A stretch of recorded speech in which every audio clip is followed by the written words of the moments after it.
Hello everyone, welcome back to a new game called the Pool Rooms. You may have seen it advertised quite frequently on Reddit.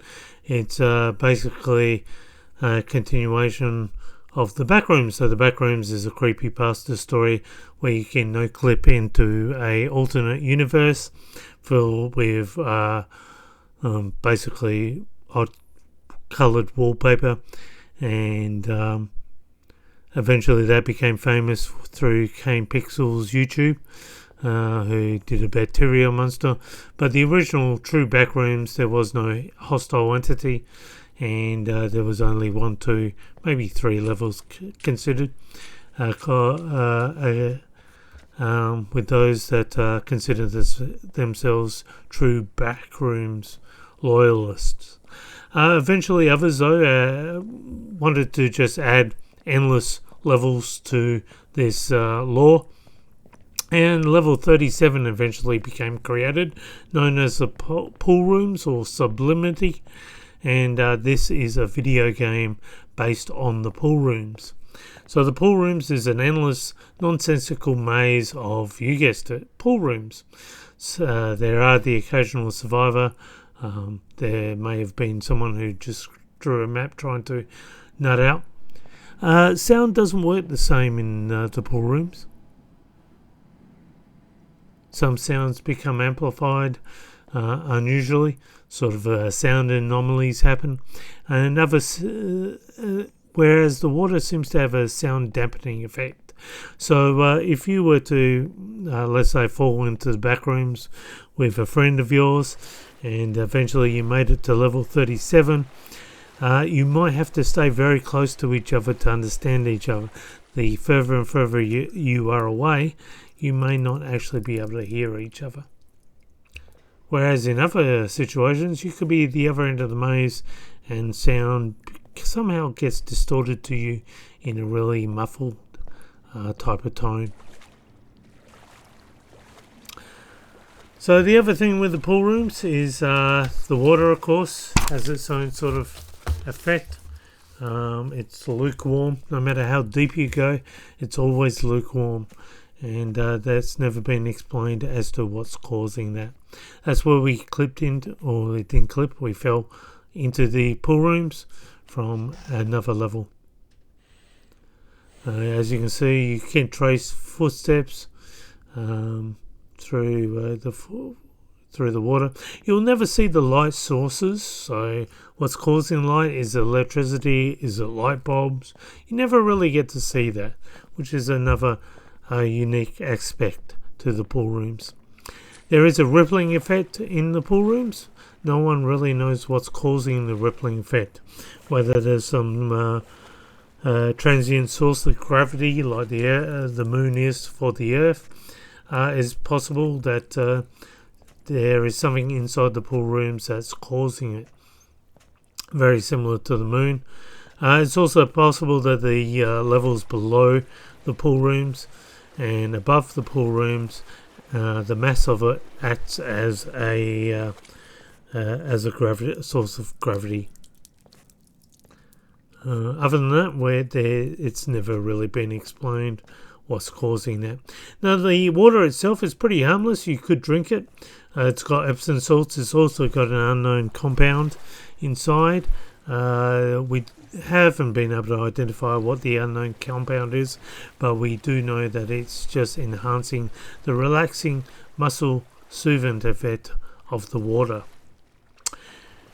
Now, there is, even though there's no hostile entities, there is a plague known as the Hydrolitis Plague, usually found in dark tunnels, dark waters, and I believe we're about to pick up the Hydrolitis Plague. Now, you will need to do this for the first achievement anyway.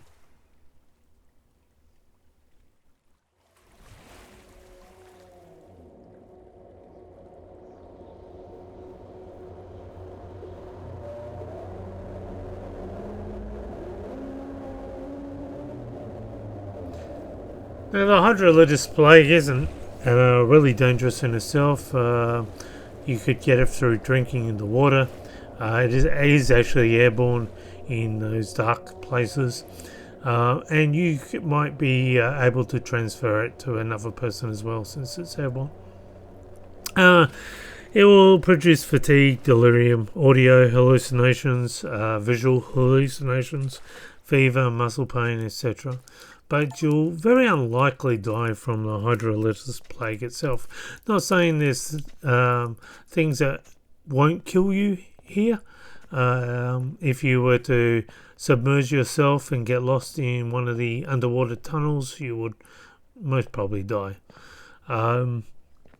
So that's one of the ways. You could plunge yourself to death from a high spot. You could also starve to death since there's very little food here. So you might be able to survive drinking the water for 3 days, but survival in itself would be extremely difficult. There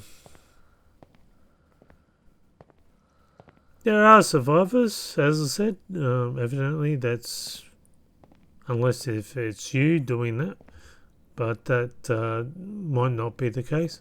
It is possible that you may have been the one drawing the map and doing other things, but there is other survivors, so there's no outpost of large group of survivors.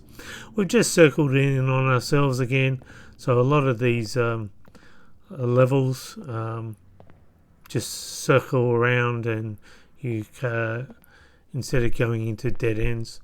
This nonsensical labyrinth has the game of it has 6 stages, and the one ending where someone comes across your found footage. So evidently we're either carrying a VHS or we've got a web body cam on us, but someone comes across our footage.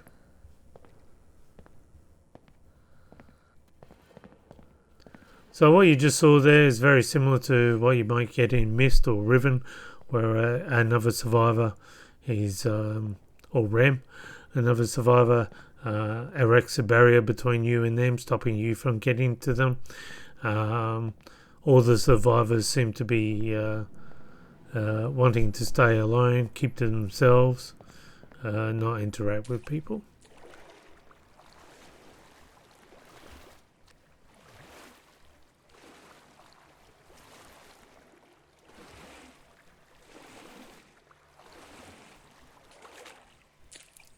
So the whole game is about liminal spaces and basically the fear of you in the unknown, getting into a place that doesn't make logical sense and getting lost. Most of the 6 levels, the mazes are pretty intuitive. I don't think you'll get lost. Having said that, level 4, I was lost in it for quite a while before I knew what I was doing. Level 2 has a very burdensome achievement connected to it, but other than that, everything unlocks pretty easily, so achievement hunters don't have to worry about it.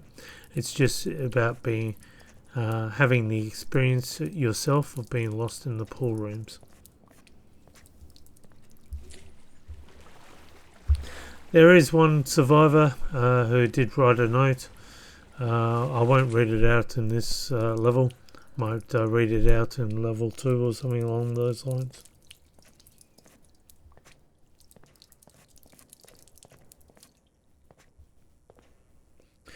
There are many ways into the back rooms. Now, the whole labyrinth seems to revolve around this room here, which is, I believe, the central column or pillar of the whole thing. So we're talking about anomalies. There might be a gravity anomaly at the bottom of that. It does, and to some degree, if there is, people might actually begin to worship it. There's an idea of plunging. You just heard the sound mumbling effect. To that person, whoever mumbled something distorted, could be the other end of the labyrinth. We don't know how big this place is. There is some suggestions through the survival note that it's more of a mental labyrinth, a physical one, or it's intertwined. And if you do if you do get infected with the Hydrolitis Plague quite easily, that might be the case, that not only are you going through a physical labyrinth, but you're going through a mental labyrinth as well. But there are levels that do connect. Level 7, level 46, level 54, level negative 132, level 67, level negative 997, level 188.8, level negative 33, level 4, level 43, level 34. Level 37 itself is a big level which has an ups and downstairs sort of thing. But it is possible to get to level 37.1, which does have anomalies in it. There is also seems to be a big connection between level 30 and level 37 due to the fact that level 30 has the Hydrolitis Plague as well. You just saw a rubber duck. It seems now the Hydrolitis Plague is affecting a phobia that our protagonists might be already have before coming in, which is anatidaephobia, the fear of rubber ducks. It's possible that the Hydrolitis Plague enhances whatever a protagonist actually naturally fears when entering the pool rooms.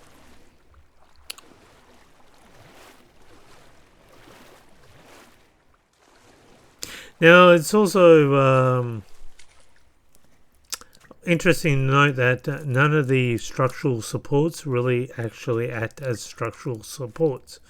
So what's actually keeping this roof from falling in on ourselves is not really really well known.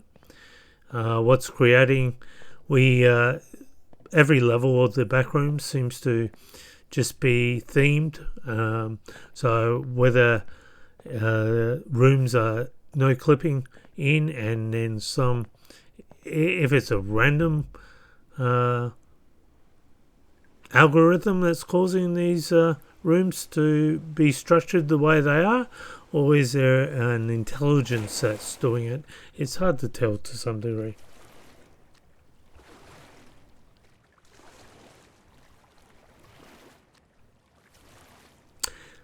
Now, due to the fact that the Hydrolitis Plague and the fact that there's no real food here, you wouldn't really want to stop in the back rooms, because you wouldn't want to stop in the pool rooms. You'd probably starve to death. And the other thing is, you're always forced to wade in water, so you'd always be damp. You'd always be, and you're affected with the effects of the Hydrolitis Plague. The pool rooms is more of a transient level that you need to make your way through instead of setting up camp here. You might be able to rest to some degree. Maybe there's one or two survivors that have brought items from previous levels of the back rooms so that they could survive in the pool rooms, due to the fact that there's no real entities, and you do have at least 3 days worth of water if you don't drink the dark brackish water. Now, the pool rooms might actually be, it is possible that there was a civilization and that's been submerged underwater now. There is some evidence to support that. There is also some evidence to support that the pool rooms drain of water and get submerged with water as well, that the water, due to some sort of tunnelling effect or drain pipage, that the water might change as well in the way of tidal flow and being flooded and draining. Now again, we're going to be come across anatidaephobia here. When you just see this big rubber duck, but this rubber duck as well, we're actually going to push it. So again, there seems to be some sort of dance between reality and hallucination. Now we're going to come across a survivor which is submerged underwater, and whether that survivor has scuba diver gear and has learned to survive in But here we have, or whether we're hallucinating this, and the hallucination is basically responding to our subconscious, which is telling us how to get out of the maze.